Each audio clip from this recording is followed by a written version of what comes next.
Yun, magandang araw mga bossing ko. So, nandito ulit ako sa may Diversion Road. Ayan. Ito sa mga Tricycle. Ayan. Sa Leonardo Diversion Road. Okay. So, ito po yung kanilang ibebentang motor mga bossing ko. Ayan. Ang dami motor dito. Nung isang araw nag-vlog ako, konti lang. Ayan, madami na sila dito. Ayan mga bossing. Kasi bossing pala rin, ano? Namimili na ba kayo? Namimili na? So ito mga bossing. Pasok ba? Pare? Pasok. Taas no? Ang direct na, direct na. So ito mga bossing ko, ito available nila mga Honda Click na version 3. Ayan. So yun ba, wala pa presyo. Ayan, wala pa presyo iba.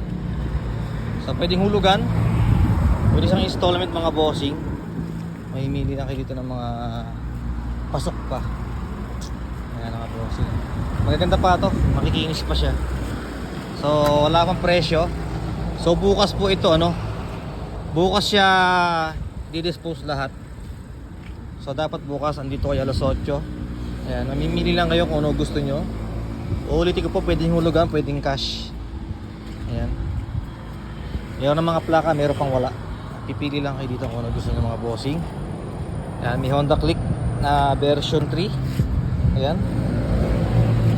Puro version 2 na, ay 3 na to. Oh, alam mo, version 4 na to. Na 150. Ayan mga bossing. So wala pang price.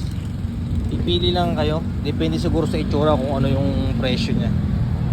Ayan. Ayan o. Kaya dapat agahan yung mga bossing ha. Pasok ko sa mga nagbabahay sale kasi nagbibigay sila ng mga bultuhan dito mga bossing. Pag madami, mas mura. So pwede naman kayo mamili isa-isa. Ayan, so ito presyo 51,530 pesos mga bossing. Issue lang niya gulong, upuan, ayan. Pero sounds good yung playrings mga bossing oh. Panalo, pwede na ito mga bossing. 51,000 Honda Click no. Wala masyadong gasgas mga bossing. 51,000 pwede na yan.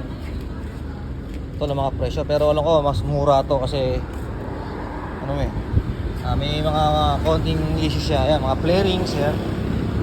May UI 125. Magkano? Tingnan natin. So pwedeng 3 years mga bossing. 3,000 monthly nya. Down payment 2.8. Sa cash 56,000. So ito mga bossing, ano ba to? Airbrush brush key. So punta na ka dito bossing bukas alas 8. So yan, kakat ko lang muna yung video ko para mamaya mapanood nyo yung mga ibang video ko. So putulin ko muna kasi masyado mahaba. Yan.